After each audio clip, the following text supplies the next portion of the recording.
Get this. There's a transportation revolution happening right now. And it's not in Silicon Valley. No. It's in Nigeria. Really? Yeah, we're talking electric vehicles. Oh, wow. But hold on, there's a twist. Okay. Imagine pulling up to a station, Okay. not to fill up with gas, Yeah. but to swap out your drained battery for a fully charged one in minutes. Wow. That's pretty cool. That's the magic of battery swapping. Really fascinating. Yeah. What's interesting here is this solves one of the biggest headaches for EV adoption, the charging time. Right. Plus, it's a perfect fit for a place like Nigeria where the power grid Yeah. can be a bit unreliable. You're telling me I read that Lagos, with its crazy traffic and pollution, Oh, yeah. is actually looking to electric vehicles and battery swapping as a solution.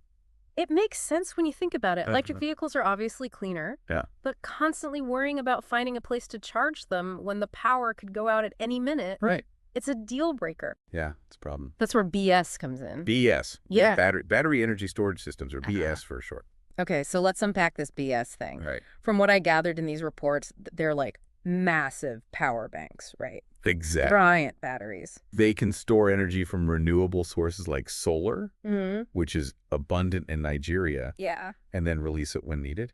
So you're not only powering your EVs, you're also creating a more stable energy grid for everyone. Exactly. That's amazing. It's a concept that's gaining traction in other parts of the world with similar energy challenges. Oh, really? To like India. Oh, interesting. Yeah. So Nigeria could be killing two birds with one stone, cleaner transportation, Right. and a more reliable power supply. Yeah.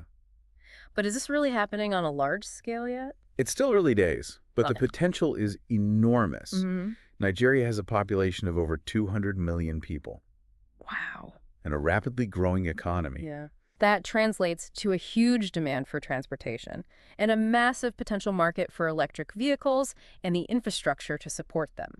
Okay, I'm seeing these reports throwing around some pretty serious numbers. Mm-hmm. They're saying the African EV market could hit $14 billion by 2030.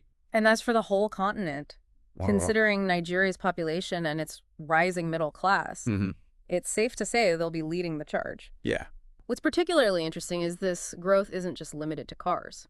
You mean like electric motorcycles and buses? Absolutely. Those are pretty common in Nigeria, right? Yeah, very common. Yeah, And they're prime candidates for battery swapping. makes sense. Especially commercial vehicles where downtime for charging can be a real killer for business. Yeah. Imagine electric buses running on set routes, Yeah. swapping batteries in a flash at designated stations. It Yeah. could revolutionize public transport. That's a pretty compelling image. Yeah. But even with all this potential, I'm sure there are some serious hurdles to overcome.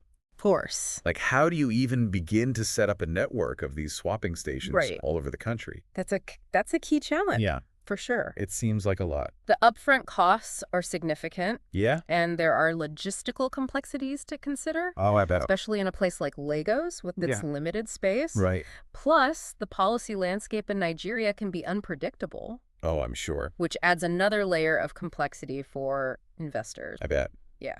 And what about the batteries themselves? Yeah. I'm guessing Nigeria isn't churning out lithium-ion batteries Yeah. at scale just yet? You're right. Yeah. Reliance on imported batteries is a definite vulnerability. Right. Then there's the issue of consumer perception. Oh, yeah, for sure. Electric vehicles are still seen as expensive, and battery swapping is a new concept that will take time to gain trust. So it's not all sunshine and rainbows then? No, it's not a perfect solution, no. What needs to happen for this to really take off? Well, first off, clear and consistent policies are essential. Good. We need the government to create a regulatory environment that encourages investment and innovation Right. in the EV space. Mm-hmm.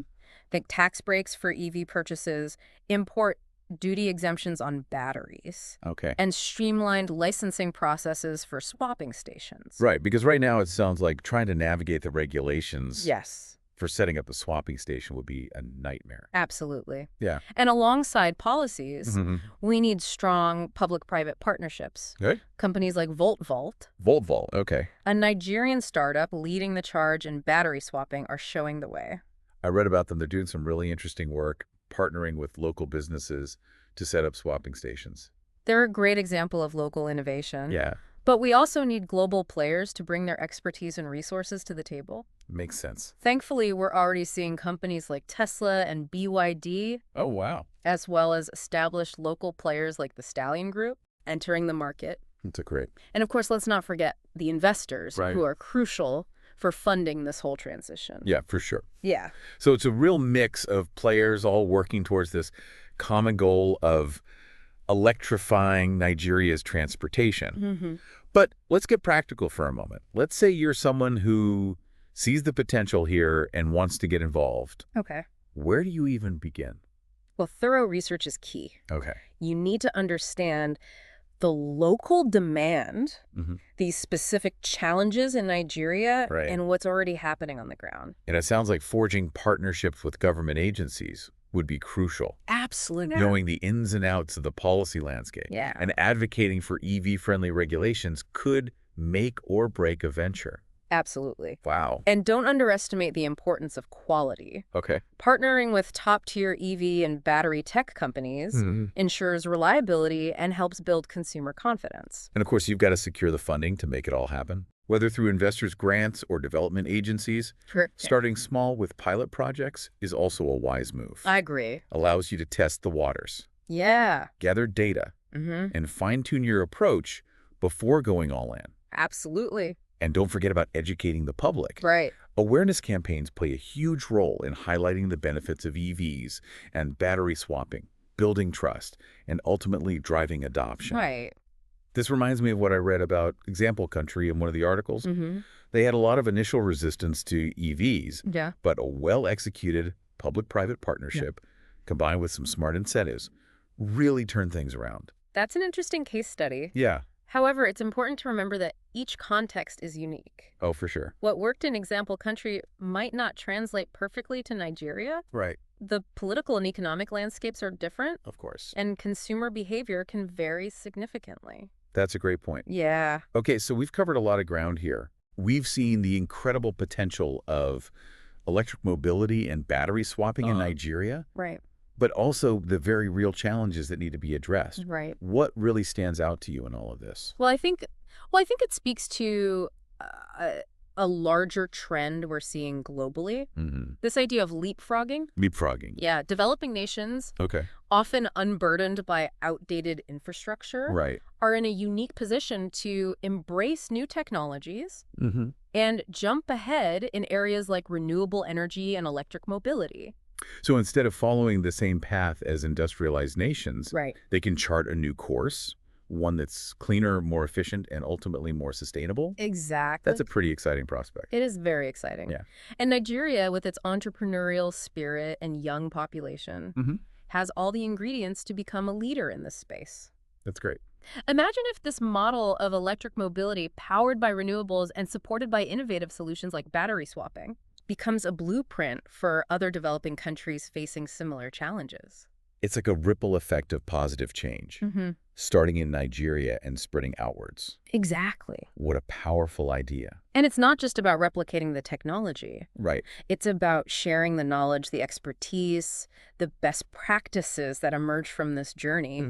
It's about fostering collaboration and building a global network of innovators, Right. working towards a shared vision of a cleaner, more sustainable future. That brings us back to something we touched on earlier. Yeah. The role of the individual in all of this. Right. I have to admit, it can feel a bit overwhelming to think about these global challenges. Sure. Can one person really make a difference? Absolutely. Okay. Every decision we make, Okay. from the products we buy to the policies we support, has an impact. Okay. Staying informed, engaging in conversations, advocating for change within our communities. Yeah.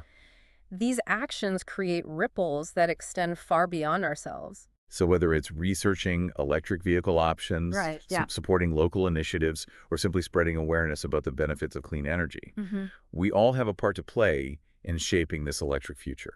Absolutely. And who knows, maybe this deep dive will spark an idea or ignite a passion in you. Yeah. Perhaps you'll be the one to develop the next breakthrough technology or launch a successful business in this rapidly growing sector. Yeah, that's a good point. The possibilities are truly limitless. Speaking of possibilities, one thing that really struck me was the potential for battery swapping to go beyond just cars. Could we see this technology applied to other forms of transportation in Nigeria, Yes. like motorcycles or even those big buses they have? That's a great question, and the answer is a resounding yes. Oh, wow. In fact, we're already seeing pilot projects exploring battery swapping for electric motorcycles and three-wheeled vehicles, Oh, wow. which are incredibly popular in Nigeria. That makes a lot of sense, especially for commercial vehicles and public transportation, where downtime for charging can be a major obstacle. Exactly. Battery swapping could be a real game changer in those sectors. For sure. Yeah. Imagine a network of electric buses running on dedicated routes, Okay. seamlessly swapping batteries at designated stations along the way. Yeah. It could transform public transportation, Wow. making it cleaner, more efficient, and more reliable. Okay. I'm getting a bit carried away with all these possibilities. Okay. But let's be realistic for a moment. Sure. Even with all this potential, there are bound to be unforeseen challenges along the way. Right.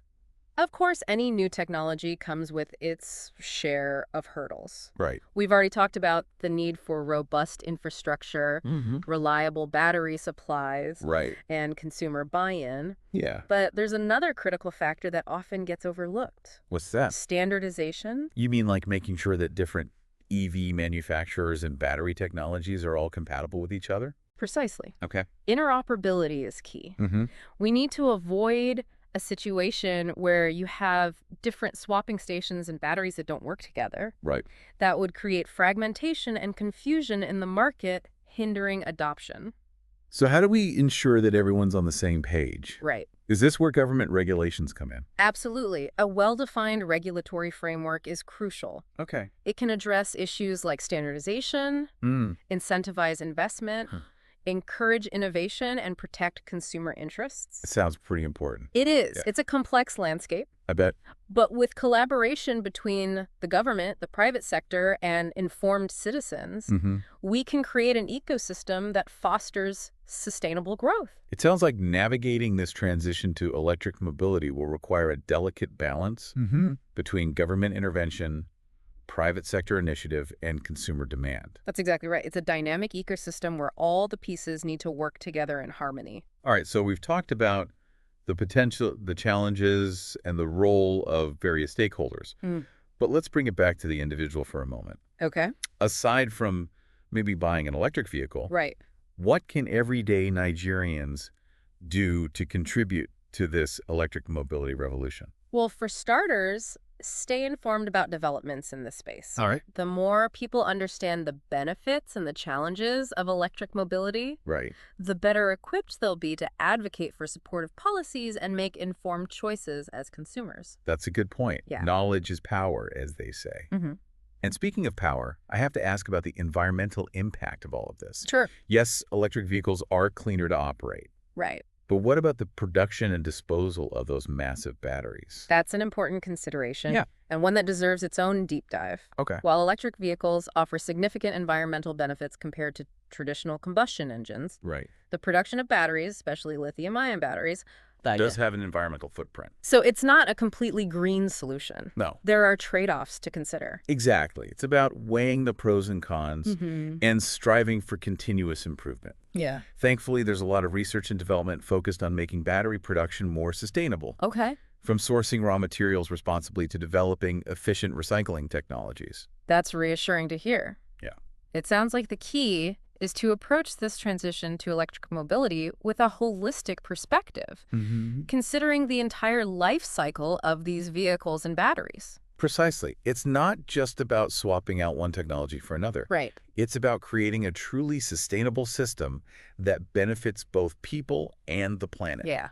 And this requires careful planning, ongoing innovation, and a commitment to continuous improvement. So given all that we've discussed, what do you think the future holds for electric mobility in Nigeria? Right. Is this just a passing trend, or are we witnessing the beginning of a major shift in how people get around?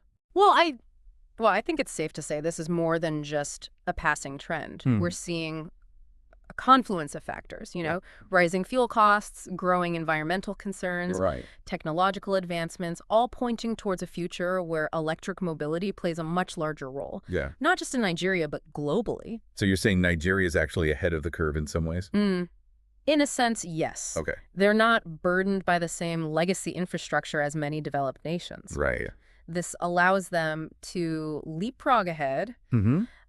adopting newer, cleaner technologies without having to dismantle existing systems. Wow. It's a huge opportunity, Yeah. but it also comes with challenges. Like what? Well, for one, ensuring equitable access to this new technology. Okay. It's great that we're talking about electric cars and buses, Yeah. but what about the millions of Nigerians who rely on motorcycles or even bicycles for their daily commute? Right. How do we ensure they're not left behind in this transition? That's a really important point. It's not just about replacing vehicles. Right. It's about creating a more sustainable and inclusive transportation ecosystem for everyone. Exactly. Yeah. And that requires a multifaceted approach. Okay. We need to think about affordable financing options for electric vehicles, Mhm. robust public transportation networks, Right. and even infrastructure improvements that prioritize pedestrians and cyclists.